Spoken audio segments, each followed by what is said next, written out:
नमस्कार। आज हमारे साथ पेशेंट है सत्या दियोफरर जी। ये आए थे, दुनिया भर की एलोपैथिक दवाइयाँ इनकी चल रही थी और बहुत सारी समस्याएं थी पूरे शरीर में। जानते हैं इनसे कि किस तरीके से इन्होंने आयुर्वेद और पंचकर्म द्वारा सारी समस्याओं को मात दिया। आप बताइए एक बार अपने बारे में, जब आए थे क्या क्या दिक्कत थी? जी, मुझे पहले नींद की बहुत प्रॉब्लम थी और हम्म। एलोपैथी के डॉक्टर ने जब मुझे नींद की डोज़ दी तो उससे मुझे नींद में कोई फ़र्क नहीं पड़ा। फिर ड हम्म। डोज़ डबल कर दी, हम्म। उसके बाद भी नींद प्रॉपर नहीं आई। हम्म। फिर यहाँ पर मुझे जब शिरोधारा दिया गया, शिरोधारा से मुझे बहुत इम्प्रूवमेंट हुआ हम्म। और मैंने वो नींद की दवाइयाँ बिल्कुल बंद कर दी। हम्म।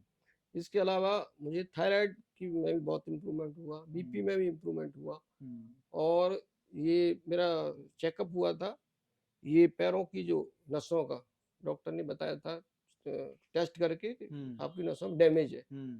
तो मैं जो इंडियन स्टाइल लैट्रिन में बैठने के बाद जब खड़ा होता था तो मुझे सपोर्ट लेना पड़ता था हम्म। नसों के डैमेज की वजह हम्म। से। हम्म। अभी मुझे इतना इम्प्रूवमेंट है कि मुझे सपोर्ट लेने की जरूरत नहीं है। सपोर्ट नहीं लेना पड़ता, जी अब अपने आप उठ जाते हो, बैठ जाते हो। जी। चलिए, और बहुत अच्छी बात। सर्वाइकल का भी प्रॉब्लम था, इसमें भी बहुत इम्प्रूवमेंट है अच्छा। राइट साइड में। सर्वाइकल कब से था आपको? सर्वाइकल तो मुझे 5 साल हो गए। 5 साल से। जी। तो ये भी आपका अभी ठीक हो गया है। और क्या क्या है? इसमें बहुत इम्प्रूवमेंट बहुत है। इम्प्रूवमेंट।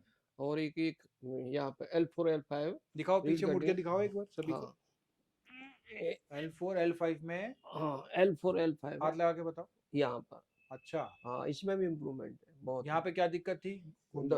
दर्द होता था। अच्छा। अभी ठीक है ये वाली प्रॉब्लम। हाँ अभी इम्प्रूवमेंट काफी है। इम्प्रूवमेंट है। चलिए, बहुत अच्छी बात है। और प्रोस्टेट की समस्या भी आप बता रहे थे आपको थी। हाँ प्रोस्टेट की भी थी। अच्छा, तो दवाई उसमें भी कब उसमें कितने समय से दवाई खा रहे थे और दिक्कत क्या होती थी प्रोस्टेट में? प्रोस्टेट में यूरिन नहीं आता था, बार बार आता था यूरिन, हम्म। पूरा ब्लैडर क्लियर नहीं होता था। हम्म। फिर वो अर्ज होती थी बार बार यूरिन हम्म। करने की। हम्म। यूरिन करने जाऊंगा तो पूरा ब्लैडर खाली नहीं होता था। अच्छा। हाँ अभी वो भी प्रॉब्लम उसमें इम्प्रूवमेंट है। पूरा ब्लैडर खाली नहीं होता था। हम्म, दवाई भी खाते थे आप प्रोस्टेट की? जी आप दवाई खा रहे हो? अभी नहीं खा रहा। बिना दवाई के आप ब्लैडर पूरा खाली हो रहा है? जी चलिए, बहुत अच्छी बात है। एलोपैथिक दवाई बंद कर दी आपने सारी। जी अब आपको जरूरत नहीं है, बिल्कुल फिट हो आप। जी टेस्ट वगैरह कराए हैं ना सारे? हाँ टेस्ट तो हो ही रहे हैं साथ साथ। हाँ हाँ उन टेस्ट में भी इनका जो है प्रोस्टेट भी नॉर्मल है और साथ में ब्लड प्रेशर भी नॉर्मल है। नींद की समस्या थी वो भी नॉर्मल है। सर्वाइकल की प्रॉब्लम थी वो भी नॉर्मल है। बैक पेन जो इनको रहता था वो भी नॉर्मल, मतलब मल्टीपल प्रॉब्लम्स थी पंचकर्म करा के। अब ये जो है बिल्कुल अपनी बॉडी को पुनर्नवा कहते हैं, एक जड़ी बूटी जी होती है, जी दोबारा से नया कर चुके हैं आप जी बॉडी को।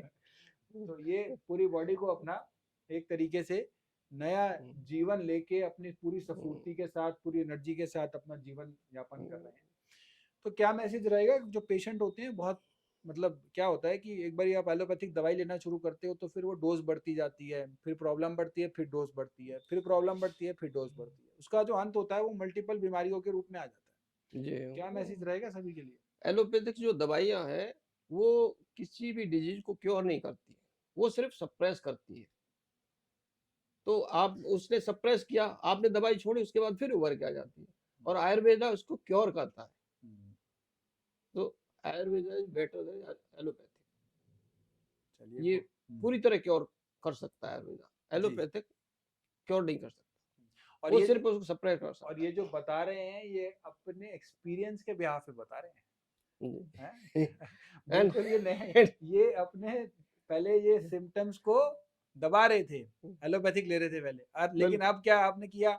अब क्या परिवर्तन किया आपने? आयुर्वेद लिया, पंचकर्मा लिया और सिम्टम्स को दबाने की जरूरत नहीं पड़ रही है। दबाने की जरूरत नहीं पड़ रही। अब आपका जो है जड़ से इलाज हो रहा है और जड़ से इनको रिलीफ मिला है। बहुत अच्छी रिजल्ट आए हैं।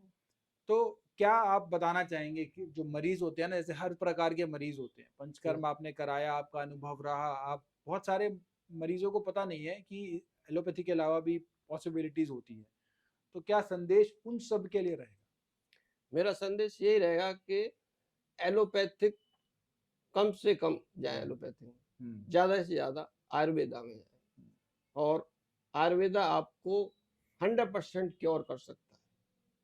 एलोपैथिक उसके साइड इफेक्ट भी है, हम्म। बहुत सारे साइड इफेक्ट है। हम्म। मेरी एक भाभी है, गांव में रहती है, डॉक्टर ने उसको स्टेरॉइड देते देते क्या हुआ, उनकी किडनी डैमेज कर दी।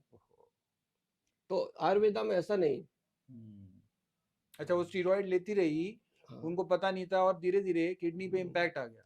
एलोपैथी में कुछ डॉक्टर तो ऐसे तो ध्यान भी देते हैं, उनको पता है कि इस मेडिसिन का साइड इफेक्ट है, तो उस पर ध्यान भी देते हैं। नेक्स्ट टाइम उसका अगर किडनी पे साइड इफेक्ट है तो वो क्या करेंगे, नेक्स्ट टाइम जब दवा देने से पहले केएफटी कराएंगे और उसका रिजल्ट देखने के बाद ही दवा देंगे अगले महीने की। लेकिन कुछ डॉक्टर ऐसे एलोपैथी की दवा दिए जा रहे हैं, कोई टेस्ट भी नहीं करा रहे, तो उसका रिजल्ट क्या होता है, फिर उसके ऑर्गन्स डैमेज हो जाते हैं पेशेंट के। ठीक बात है। ये गंभीर समस्या है, जो इतनी भी दवाइयां हैं उन दवाइयों के साइड इफेक्ट्स होते हैं वो शरीर पर आते हैं। तो साइड इफेक्ट वाली केमिकल वाली दवाइयां हमें लेनी क्यों है, जब हम अपने लाइफस्टाइल से, आयुर्वेदिक दवाइयों से, जड़ी बूटियों वाली दवाइयों से, नेचुरल चीजों से ठीक रह सकते हैं, फिट रह सकते हैं। आज जीता जाता एग्जाम्पल है हमारे सामने सत्यदेव जी। तो इन्होंने कितनी सारी बीमारियां शरीर में लेके थे और ज्यादा इनकी उम्र भी नहीं है, मात्र ये 55 साल के हैं। 55 साल में कम इसलिए कह रहा हूँ क्योंकि आयुर्वेद में तो हम शतायु यानी कि 100 वर्ष की उम्र तक जो होता है कैसे फिट रह सकते हैं उसकी बात करते हैं। तो मेरे हिसाब से 55 साल आपकी उम्र अभी आधी है जितनी होनी चाहिए। ठीक है, तो आपने 45 वर्ष की आयु निरोग रह के, निरोगी काया, पहला सो क्या है, निरोगी काया, निरोग रह के शरीर में कोई रोग ना आए वो रह के आपने बाकी की उम्र व्यतीत करनी है। इसी के साथ आप जो है फिर मिलते हैं आपसे और जरूर कामना करेंगे कि आप पूर्ण रूप से जो है स्वस्थ हो रहें और खाने पीने का अपना ध्यान रखें।